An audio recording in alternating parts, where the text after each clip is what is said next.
পালিয়ে যাওয়া মেয়ের প্রতি বাবার রেখে যাওয়া একটা চিঠির অংশ আপনাদের পড়ে শোনাই। মারে, শুরুটা কিভাবে করব বুঝে উঠতে পারছিলাম না। যেদিন তুই তোর মায়ের অস্তিত্ব ছেড়ে ভূমিষ্ঠ হয়েছিলি, সেদিন থেকে তোকে মা বলে ডাকতে শুরু করলাম। তোকে মা ডাকতে গিয়ে নিজের মা হারানোর ব্যথাটাই ভুলে গিয়েছিলাম। তোর মাকেও কোনোদিন মা ছাড়া অন্য নামে ডাকতে শুনিনি আমি।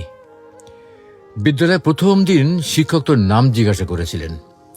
তোকে মা বলে ডাকতে ডাকতে তোর ডাক নামটাও ভুলে গিয়েছিলাম আমি। হ্যাঁ, আমি তোর নাম বলতে না পারায় সবাই আমাকে নিয়ে হাসছিল। তাই চিঠির উপরে তোর নামের জায়গায় মা লিখেছি। হঠাৎ করে তুই এভাবে চলে যাবি, বিশ্বাস কর আমি একেবারে বুঝতে পারিনি। ছেলেটা যেদিন বাইরে ব্যাগ হাতে তোর জন্য অপেক্ষা করছিল, কখন তুই দরজা খুলে বাইর হয়ে আসবি, আমি তখন ভেতরে বসে স্রষ্টার কাছে প্রার্থনা করছিলাম আর কতটা ভালোবাসতে পারলে তুই আমাকে ছেড়ে চলে যাবি না। তুই ঘরে বসে ভাবছিলি আজ যেতে না পারলে ছেলেটার কাছে তুই ছোট হয়ে যাবি। আর আমি কি ভাবছিলাম জানিস? আমি ভাবছিলাম তুই চলে গেলে সমস্ত পিতৃ জাতির কাছে আমি কি করে মুখ দেখাবো।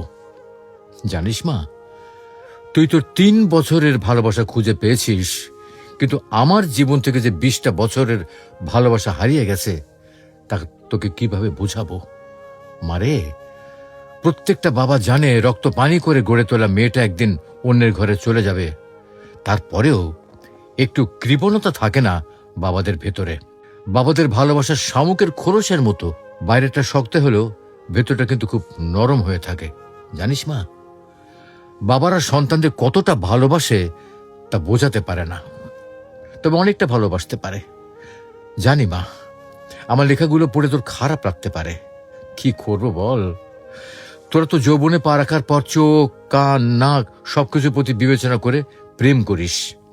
কিন্তু যেদিন জানতে পারলাম তুই তোর মায়ের গর্ভে অবস্থান করছিস, সেদিন বুঝতে পারিনি তুই কালো হবি না ফর্সা হবি, ল্যাংড়া হবি না বোবা হবি। কোনো কিছুর অপেক্ষা না করি তোর প্রেমে পড়ে গিয়েছিলাম, তাই এত কিছু লিখলাম। আমি জানি মা, তোদের সব সন্তানদের একটা প্রশ্ন, বাবারা কেন তাদের ভালো লাগাটাকে সহজে মানতে চায় না। উত্তরটা তোর ঘাড়ে তোলা থাকলো। তুই যেদিন মা হবি সেদিন নিজে নিজে উত্তরটা পেয়েও যাবি।